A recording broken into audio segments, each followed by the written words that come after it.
আপনারা যারা এখনও কাঁচা বড়ই আচার বানিয়ে খাননি, শুধুমাত্র তাদের জন্য এই রেসিপিটা। যদি একবার এই কাঁচা বড়ই আচারটা বানিয়ে খেতে পারেন, বারবার বানিয়ে খেতে ইচ্ছা করবে। এই আচারটা যে কতটা মজা হয় আপনারা না খেলে বুঝতে পারবেন না। অবশ্যই বাসায় ট্রাই করবেন আর রেসিপিটি দেখার জন্য আমার পাশে থাকবেন। তাহলে খুব তাড়াতাড়ি করে কাঁচা বড়ই আচার বানিয়ে নিন। আচার বানানোর জন্য আমি এখানে শুকনা মরিচ ৫-৬টা নিয়েছি আর নিয়েছি ২ টেবিল চামচ পাঁচফোড়ন। শুকনা মরিচ আর পাঁচফোড়নটা ভালো করে আমি ভেজে নেব। ভেজে নামিয়ে ব্লেন্ডার করে নেব। এখন আমি আচার বানানোর জন্য চুলায় একটা ফ্রাই প্যান বসিয়ে আর এখানে হাফ কাপের মতো সরষের তেল দিয়েছি। আপনারা যদি চান তেলটা বাড়িয়ে কমিয়ে দিতে পারেন, বড়ই আচার এত তেল লাগে না।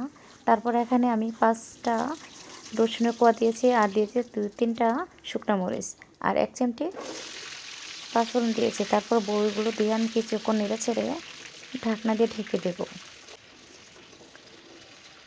আর এই আচারটা খুব তাড়াতাড়ি বানানো হয়, সময় লাগে না। এখানে আমি স্বাদ অনুযায়ী লবণ দিয়েছি আর দিয়ে দেবো হাফ চামচ করে হলুদ গুঁড়ো, মরিচের গুঁড়ো, জাস্ট একটু কালারের জন্য দিয়েছি।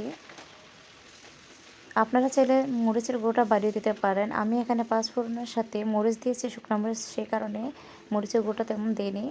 আর দিয়ে দিয়েছি 1 কাপ পরিমাণ চিনি। চিনিটা আপনারা বাড়িয়ে দিতে পারেন। আমি টক ঝাল মিষ্টি রাখবো, সেই কারণে চিনিটা বেশি দিইনি। ঢাকনা দিয়ে ঢেকে সিদ্ধ করে নেব। দেখেন বড়িটা একটু সিদ্ধ হয়ে এসেছে। তারপর আবারও কিছুক্ষণ নেড়ে ছেড়ে সিদ্ধ করে নেব। যখন বড়িটা সিদ্ধ হয়ে আসবে তখন দিয়ে দেবে পাঁচফোড়ন। পাঁচফোড়ন আমি যে আগে থেকে ব্লেন্ডার করে নিয়েছি। পাঁচফোড়নটা কিন্তু সিদ্ধ হওয়ার আগে দেবে না, যখন পুরোপুরি সিদ্ধ হয়ে আসে তখন পাঁচফোড়নটা দিয়ে দেব। পাঁচফোড়নটা দেওয়ার পর আবার কিছুক্ষণ নেড়ে ছেড়ে জাল করে নিয়েছি। আমার আচারটা পুরোপুরি কমপ্লিট। এখন চুলা থেকে নামিয়ে নেব। চুলা থেকে নামিয়ে ঠান্ডা করে আপনাদেরকে পরিবেশন করে দেখাবো। এখন আপনাদেরকে দেখাচ্ছি আচারটা কতটা লোভনীয় হয়েছে। আপনারা অবশ্যই কাঁচা বড়ই আচার এভাবে বানিয়ে দেখবেন, কতটা টেস্টি হয়। দেখেন কালারটাও মাশাআল্লাহ কতটা সুন্দর এসেছে। আশা করি আপনারা দেখতেই পারছেন আচারটা কতটা লোভনীয় হতে পারে।